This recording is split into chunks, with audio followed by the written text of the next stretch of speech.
ایک حدیث قدسی میں ہے کہ اللہ تعالیٰ فرماتا ہے اے آدم کے بیٹے میں نے تجھے صرف ایک وقت کے لیے بنایا ہے، تو اس پر اکتفا کر۔ یہ حدیث اگرچہ یادوں کے مٹنے کے بارے میں نہیں، مگر یہ وقت کی قدر اور اس کے گزر جانے کے بعد اس کا واپس نہ آنے کے پہلو کو واضح کرتی ہے، جس سے ماضی کی یادوں کے محو ہونے کا تعلق بن سکتا ہے۔ اب تو جاتے ہیں بت کدے سے میر، اب تو جاتے ہیں بت کدے سے میر، پھر ملیں گے اگر خدا لایا۔ امیر یہاں بھی ایک طرح کی بے بسی اور تقدیر کے سامنے سر تسلیم خم کرنے کی کیفیت بیان کرتے ہیں، جیسے یادوں کا مٹ جانا بھی تقدیر کا ایک حصہ ہو۔ اس شعر کے فنی محاسن، شعر نمبر 2، غزل کے شعر نمبر 2 کے فنی محاسن اور ادبی تجزیہ، صناعے محاورہ کا خوبصورت استعمال۔ طاق نسیہ ہونا کا محاورہ اس شعر کی جان ہے، جو یادوں کے مکمل طور پر بھلا دیے جانے کو نہایت مؤثر انداز میں بیان کرتا ہے۔ استعارہ نقش و نگار کو یہاں یادوں کے لیے استعارے کے طور پر استعمال کیا گیا ہے، جیسے نقش و نگار ایک چیز کو خوبصورت بناتے ہیں، ویسے ہی یادیں ماضی کو رنگین بناتی ہیں۔ طاق نسیاں بھی ایک استعارہ ہے جو فراموشی کی جگہ کی نشاندہی کرتا ہے۔ صنعت حسن تعلیل اگرچہ براہ راست حسن تعلیل نہیں، لیکن طاق نسیہ میں یادوں کے رکھ دیے جانے کی توجیہ ایک خوبصورت انداز میں پیش کی گئی ہے، جو ایک طرح کی استعاراتی توجیہ ہے۔ تراکیب کا استعمال، رنگا رنگ بزم آرائیاں اور نقش و نگار طاق نسیاں جیسی خوبصورت تراکیب نے شعر کی خوبصورتی اور معنویت میں اضافہ کیا۔ شعر نمبر 3، قید میں یعقوب نے لی گو نہ یوسف کی خبر، قید میں یعقوب نے نہ لی گو یوسف کی خبر، لیکن آنکھیں روزن دیوار زنداں ہو گئیں۔ مرکزی خیال، اس شعر کا مرکزی خیال یہ ہے کہ اگرچہ حضرت یعقوب علیہ السلام اپنے بیٹے یوسف علیہ السلام سے قید یعنی جدائی کے عالم میں براہ راست رابطہ نہ کر سکے، لیکن ان کی آنکھیں شدت انتظار میں اتنی بے چین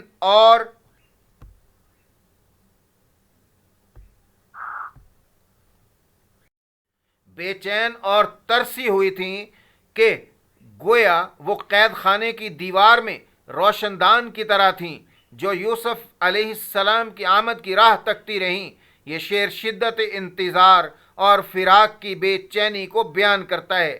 الفاظ کے معانی، یعقوب علیہ السلام حضرت یوسف علیہ السلام کے والد، حضرت یوسف علیہ السلام جو اپنے بھائیوں کی سازش سے کنویں میں ڈال دیے گئے اور پھر مصر میں قید ہوئے۔ قید یہاں مراد حضرت یعقوب علیہ السلام کی غم یوسف میں تنہائی اور بے بسی مراد ہے۔ خبر لینا، حال پوچھنا، رابطہ کرنا۔ گو کا معنی اگرچہ، روزن یعنی سوراخ یعنی روشندان، زنداں قید خانہ، جیل۔ اس شعر کی تشریح، غالب اس شعر میں شدت انتظار، عشق حقیقی اور فراق کی کیفیت کو حضرت یعقوب علیہ السلام اور حضرت یوسف علیہ السلام کے مشہور قرآنی قصے کے حوالے سے بیان کرتے ہیں۔ وہ کہتے ہیں کہ حضرت یعقوب علیہ السلام کو اگرچہ اپنے پیارے بیٹے حضرت یوسف علیہ السلام کی قید کے دوران براہ راست کوئی خبر نہیں ملی، نہ ہی وہ ان سے رابطہ کر سکے، لیکن ان کے دل میں بیٹے کی جدائی کا غم اور اس کے لوٹنے کی تڑپ اتنی شدید تھی کہ ان کی آنکھیں مسلسل یوسف علیہ السلام کے انتظار میں لگی رہیں۔ یہ آنکھیں اس قدر بے تاب تھیں کہ گویا قید خانے کی دیوار میں ایک روشن دان بن گئیں، جس سے وہ باہر کی دنیا اور یوسف علیہ السلام کی آمد کی راہ دیکھ سکیں۔ آہ وہ یوسف گمگشتہ جس کی ہے خبر، ابھی تک مجھ کو نہیں معلوم وہ ہے کس جگہ۔ اقبال علامہ اقبال رحمہ اللہ بھی یوسف علیہ السلام کے قصے کو تمثیل کے طور پر استعمال کرتے ہیں۔ غالب کے اس شعر میں غالب نے حضرت یعقوب علیہ السلام کی آنکھوں کو روزن دیوار زنداں قرار دے کر ان کے انتظار کی شدت، بے چینی اور بے اختیاری کو نہایت خوبصورتی سے پیش کیا ہے۔ یہ آنکھیں صرف دیکھنے کا ذریعہ نہیں رہتی بلکہ ایک وسیلے میں تبدیل ہو جاتی ہیں جو بندشوں کے باوجود بھی محبوب کے دیکھنے کی آرزو رکھتی ہیں۔ یہ انسانی محبت اور پیاس کی انتہا کو بیان کرتا ہے۔ قرآن پاک میں ارشاد ہے، اور یعقوب علیہ السلام نے ان سے منہ پھیر لیا اور کہا، ہائے یوسف پر افسوس، اور ان کی آنکھیں غم سے سفید ہو گئیں اور وہ غم کے مارے خاموش تھے۔ یہ آیت حضرت یعقوب علیہ السلام کی شدت غم اور آنکھوں کے سفید ہونے کا ذکر کرتی ہیں، جو ان کے انتظار اور فراق کی حالت کو بیان کرتی ہیں۔ غالب کا شعر اسی قرآنی بیان سے متاثر ہے، جہاں آنکھیں غم اور انتظار کی شدت میں ایک خاص کردار ادا کر رہی ہیں۔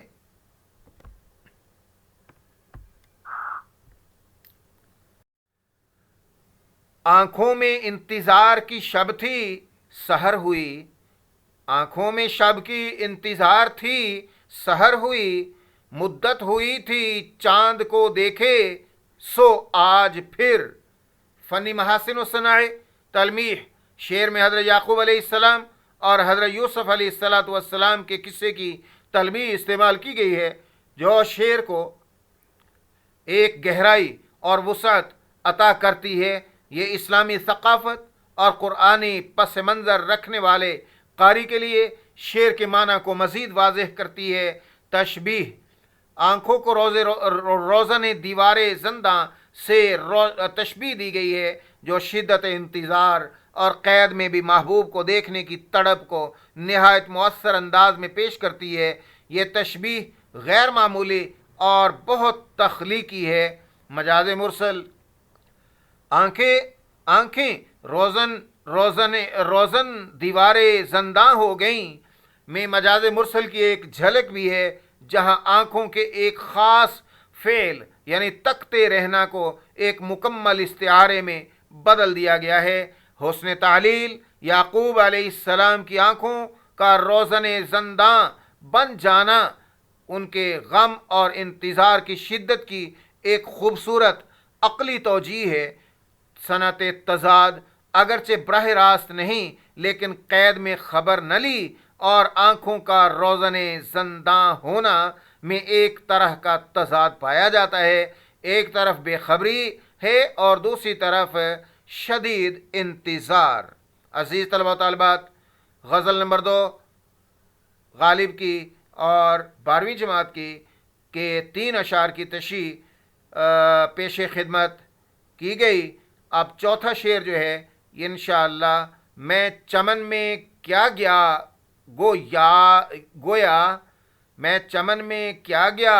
گویا دبستاں کھل گیا، بلبلیں سن کر میرے نالے غزل خواں ہو گئیں۔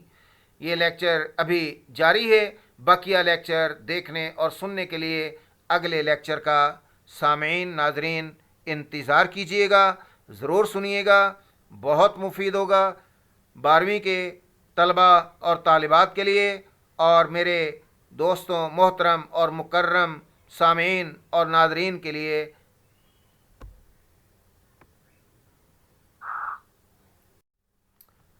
Urdu professor YouTube channel Urdu lecture series کے آج کے لیکچر کے ساتھ اردو پروفیسر یوٹیوب چینل سے پروفیسر چودھری محمد شریف آرائی کو اجازت دیجیے۔